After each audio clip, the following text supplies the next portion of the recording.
بسم اللہ الرحمن الرحیم قول معروف ومغفرۃ خیر من صدقۃ یتبعها اذى واللہ غنی حلیم۔ ایک میٹھا بول اور کسی ناگوار بات پر ذرا سی چشم پوشی اس خیرات سے بہتر ہے جس کے پیچھے دکھ ہو۔ اللہ بے نیاز ہے اور بردباری اس کی صفت ہے۔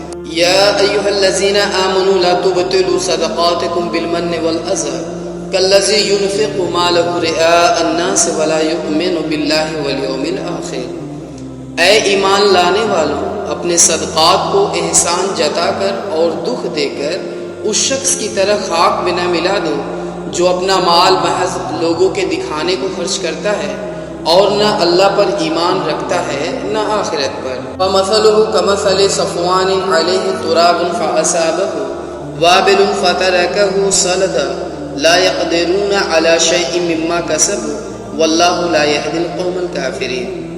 اس کے خرچ کی مثال ایسی ہے جیسے ایک چٹان تھی جس پر مٹی کی تہ جمی ہوئی تھی، اس پر جب زور کا مینا برسا تو ساری مٹی بہہ گئی اور صاف چٹان کی چٹان رہ گئی۔